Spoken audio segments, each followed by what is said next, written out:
All right, folks, we are back and the greenhouse has been cleaned up. I still got some work to do on it, but we're going to go inside and I'm going to show you what I've got set up for now. This is the Urban Sentinel. Let's get into it.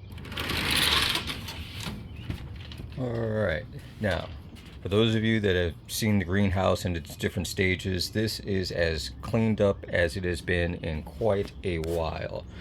I'm going to give you a little walk around, show you what's going on. All right, so first up, as you can see, different spots. I've got metallic tape. It's pretty much holding certain joints together. A lot of the bolts need to be refastened. Some of them need to be replaced. The holes have gotten a little worn because it's been torquing and twisting in the wind over the years. The flooring, which I discovered, underneath this mat, I put down some plywood, but as you can see, there's a lot of rot going on. Some gaps have come up from water damage. There's a hole that runs along here going over to there. In that back area, I found a hole that is how a lot of the squirrels were getting into the greenhouse during the winter time. It was just big enough where a panel had pushed forward and they managed to basically make some room underneath the frame. So this will be the last season for this greenhouse because I couldn't patch up everything on the floor. It basically has to be totally ripped up, which means I have to disassemble the entire greenhouse to do that. So I'm considering a new project of building my own greenhouse, but cost and time is really what comes down to it. So I'll see how it works out in the budget for later on. Now my overall workspace, I've got a lot of my extra scrap stuff, chicken wire, mesh wire, some wood stakes, laundry line. I've got some stake poles, weed screening, that sort of thing. Just a empty Tupperware container I put oddball stuff in, coffee grounds, and then there's some fertilizer for the plants. I usually put that in there as well. I've got a container of vinegar, which does help keep a lot of the small pests away for a while, but in the high heat that we have in the summertime, it dissipates pretty quickly. This will eventually hold small storage items. Right now I've just got a few odd end things for the greenhouse working with. My water, basic stuff, clipboard, some of my gardening tools that I use on a regular basis. Down beneath here, more of the fertilizer equipment. I've got to get a new container for the seeds, but effectively all my seeds, I keep them inside a bag inside this container. Some extra gardening soil. These two tubs will be used to hold a set of squash plants. I got to work on building a trellis system that will sit inside each of the two tubs. Not sure if I'm going to do anything with this basket. I may do some type of either potato or maybe beets or something like that in there. Same thing with this. It's a collapsible little fold-up nylon bag. I may also utilize that. Those will be set up outside of the greenhouse. In fact, on this wall here, once I get rid of the thorn vines and everything else that are along here, I'm going to clear that area out and then I'll have those set up in their own staging area. Now I did have a little time and I started some seedlings not that long ago, so we're going to take a look at some of them. Primarily these over here and this stuff here. Now, one thing that I did not do, which I knew that it would bite me in the butt, is I didn't mark any of these. Now, I can tell you this, they are either zucchini squash, yellow squash, watermelon, or cantaloupe. But until their leaf pattern gets a little bit more distinctive, I'm not going to know 100% sure what is what. Over here, microgreens. Pretty much all the small little things, radishes, and I think there's probably some of the early kale in there. But it's going to stay small, it's going to stay low. These, if you can guess what these two are, leave a comment below because I have no idea at all. I do not remember what I put into either one of these, so it will be a complete mystery. Then just extra pots down here. Now I am planning on trying to find a second shelf to put in this area, as well as the space over here, currently just occupied by these tubs. I'll be setting up a shelving system along this way. For the most part, I'm just going to go through and seal up some of the cracks, remove a lot of this old tape, put new ones up, fix a couple of panels. These back panels have gotten weakened and they have a lot of gaps wind blows and it opens back up again, so I have to take care of that, seal it up pretty good. I've got window screening that I'm actually going to set up on the inside, accounting for this area, so this way I can actually have this open for ventilation, but the window screening will actually keep a lot of the bugs out, because last year I walked into a hornet's nest right about here. It was about 2.5, 3 inches, almost 1.5 inches wide, and they were going to town. Luckily I managed to get them out without any problems. Now a lot of this is old wood from front steps that I took apart. I've spent a lot of time doing some other projects. I'm going to repurpose these and turn them into smaller planter beds, possibly 2 by 2 by 16 inches high, depending. And then I'll set those up. I may set them up in this area here, or I may put them over in another location somewhere else on the yard. And since we're out in the yard, going to do a quick walk around of the garden, show you how things are progressing. Apples coming in very nicely. Overall, they're getting better. I do see several branches that I will need to prune back. They're looking a little scraggly with a lot of the leaves missing, and some of them just aren't doing as well, but they also don't have any apples on them. My flower bed is, well, it's starting to actually flower a little bit.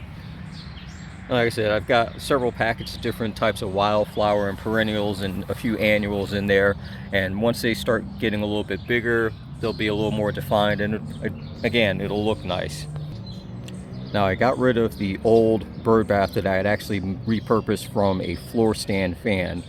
Bought an actual Birdbath. Stones are set in here because this thing is deep.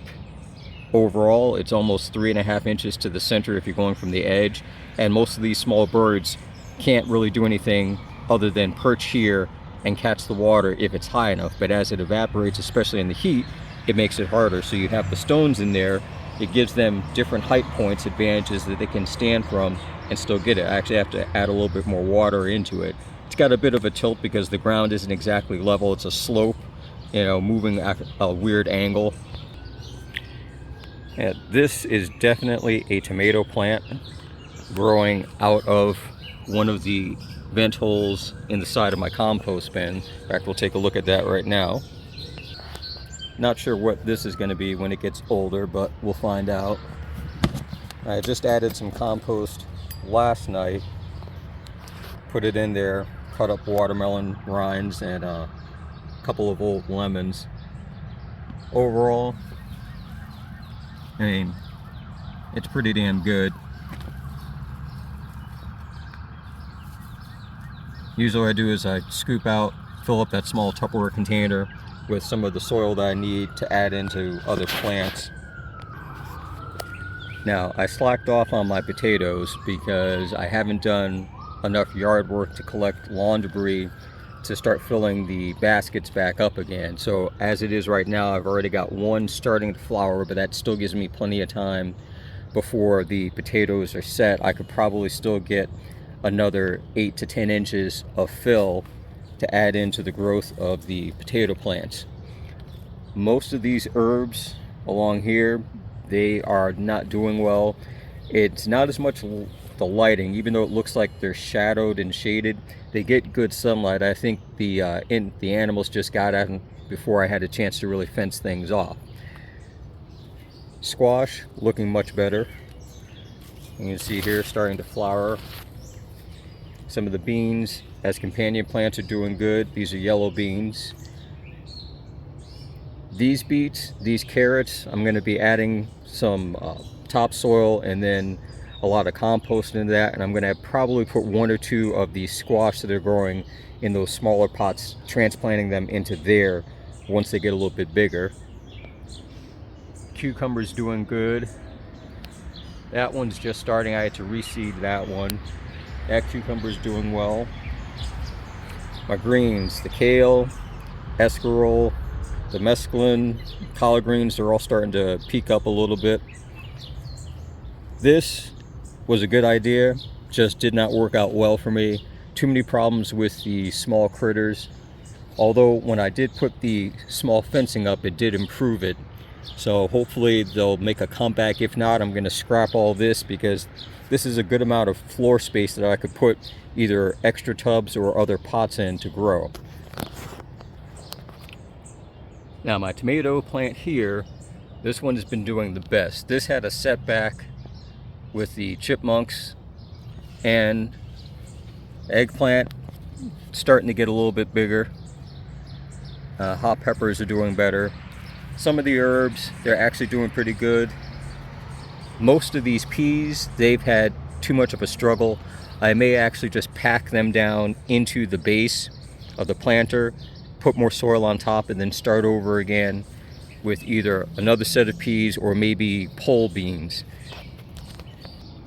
Now, one thing I worked on, it's a self-watering container. I'll show you what I'm talking about. So, plastic soda bottle. I'll pull this out. I'm going to take it into the greenhouse. And a fancy glass bottle. I'm going to grab this one too. They're both similar, but you'll see what I'm talking about. Alright, so one of the problems that I have, especially during the hot weather, is even when I water early in the morning, we get those heat surges where it hits 75, 78, 80 before noon, and then it's 85, 88, especially during the midday. It dries everything up. So I wanted to try a little self-watering container setup for these, a little drip watering, so it goes over a long period of time. So I had taken these two bottles, cleaned them out. For the soda bottle, simple. Took a nail, pushed it through the top of the cap, and then you just wiggle it around a little bit. I did use my X-Acto blade to make a small slit on it because this plastic of the actual cap and the liner kind of sealed up around it, making it basically almost watertight where nothing was coming out. And then you screw it back on. This, because it's a metal cap, it went through relatively easy, and that was also part of the problem. I found in a small set of washers I had, a small rubber stopper, pushed the nail through that. Then when it's on here, screwed on top, the drip is much slower. Without that little rubber washer, it pretty much trickles out at a faster pace. Now, the water that's in here, let me try to get an angle. I had it filled up to here last night, and that was about 5:30 when I put it in. So this much has been dripping out into, this was in with the squash, this was in with one of the peppers, and pretty much same thing. I had it up to the neck, and so over the course of easily, I'd say almost 10 hours now, roughly, that much has been dispersed into the soil. And you can see here the very slow drip. So with the full weight of effectively the water over the cap and the nail down in there like a spike, it'll slowly drip and trickle into the soil.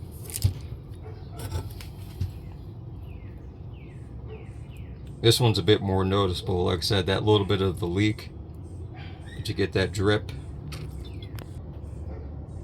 Where are you going, little guy?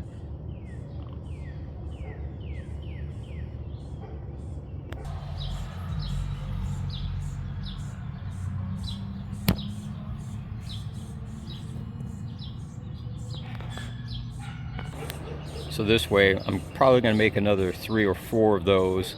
I'll be able to put them into the different pots. It'll be a slow water trickle for them, but it'll keep a sort of constant flow, because there are some days where I don't get to water in the morning and I'm gone all day, and it'll be one of those blistering days, and then by the time I get back, you know, other things have to get done, and then the next day I come out and all the soil's dried up and they're looking kind of weathered. This will at least help offset some of that. Now, in here, this is what's left of the fox urine that I've been using to help deter the woodchucks, which have been the problem in the garden.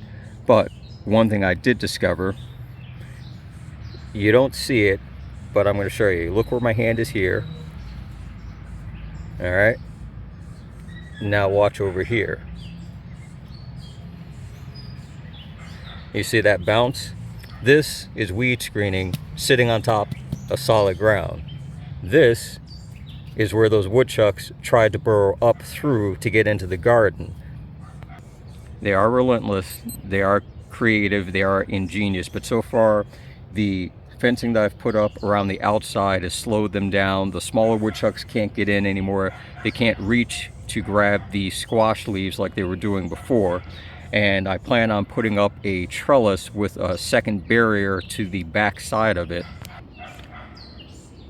The trellis will be along this part of the fence. A little hard to see. It'll be along this part of the fence where this board is.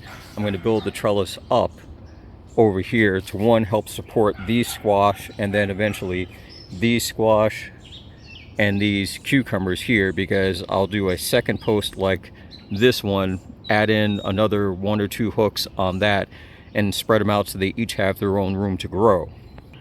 And if you notice along here, I've added this netting up all the way along this part along the same reason. If I replace these peas with pole beans, it'll give a broader surface area for them to be able to trellis up and spread out along there.